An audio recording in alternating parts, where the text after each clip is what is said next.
First Veenavanka Sudhakar Reddy మన్వడ్ అని చెప్పొద్దు, మీ తాత పేరు చెప్పాలి. ఫస్ట్ మీ తాత పేరు రఘుపతి రెడ్డి గారు, ఆ పేరు చెప్పుకొని ఫస్ట్ పోవాలి. మా పేరు చెప్పొద్దు, మా పేరు ఖరాబ్ అవుతుంది, డిఫమేషన్ అవుతాం. ఇప్పుడు కేసీఆర్ గారి మీద కూడా డిఫమేషన్ చేస్తా.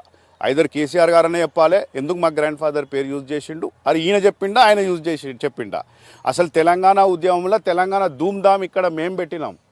2009లో లైవ్ ఇచ్చినాం. ఇక్కడ నుంచి ఫేస్బుక్ లేదు, యూట్యూబ్ లేదు, ఏ కంపెనీ మా టెక్నాలజీ ద్వారా ధూమ్ధామ్ ఇక్కడ పెట్టి మొత్తం లైవ్ అయింది ప్రపంచమంతా. తెలంగాణ ఉద్యమంలో అసైదుల ఆరతి కాళ్ళ గజ్జల గమ్మతి అని మనమందరం తిరుగుతుంటే అక్కడ రౌతులు కొట్టిన వ్యక్తి ఈయనే.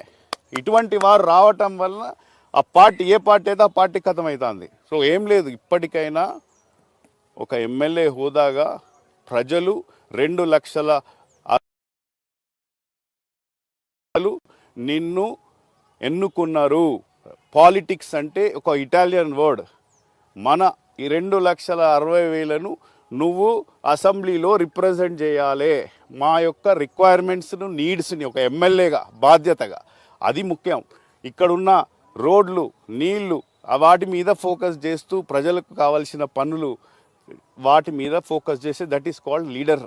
రిప్రజెంటేషన్ అంటే ఎమ్మెల్యే అంటే నేను ఎందుకు అనుకున్న 2 లక్షల మంది నువ్వు మనల్ని తీసుకెళ్ళి ఈ హుజరాబాద్ ప్రజల బాధలు తీసుకెళ్ళి అసెంబ్లీలో మాట్లాడి కొట్లాడి, ఇప్పుడు నువ్వు సీఎంతోనే కొట్లాట పెట్టుకొని బీఆర్ఎస్ ఎమ్మెల్యేలు కూడా ఫండ్స్ తెచ్చుకుంటున్నారు, బీజేపీ ఎమ్మెల్యే. నువ్వు ఆ విధంగా నిన్ను బాధ్యతకరంగా నేను ఎందుకు ఎన్నుకున్నాము, నువ్వు ఫండ్స్ తీసుకొచ్చి డెవలప్ చేస్తామని, అది ముఖ్యంగా ఫోకస్ చేయాలి. కానీ ఈ 2 ఏళ్ళ జాతర, 2 ఏళ్ళకి ఒకసారి జాతర వస్తుంది. మేము మా కుటుంబం ఎప్పుడు చేస్తున్నారు, దాన్ని నువ్వు కూడా రావాలి, పాల్గొనాలి, మంచిగా ఉండాలి, చేసుకొని పోవాలి. కానీ ఇట్లా ప్రాబ్లం చేసి అనవసరంగా లాస్ట్కు కోర్టు ఆర్డర్స్ ధిక్కరిస్తే అదే ప్రాబ్లం అవుతుంది.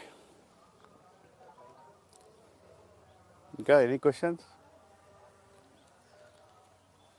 మీరేమైనా మాట్లాడతారా? కుమార్ నారాయణ గారు అంటే పర్సనల్గా మాట్లాడిన కాబట్టి చెప్పు.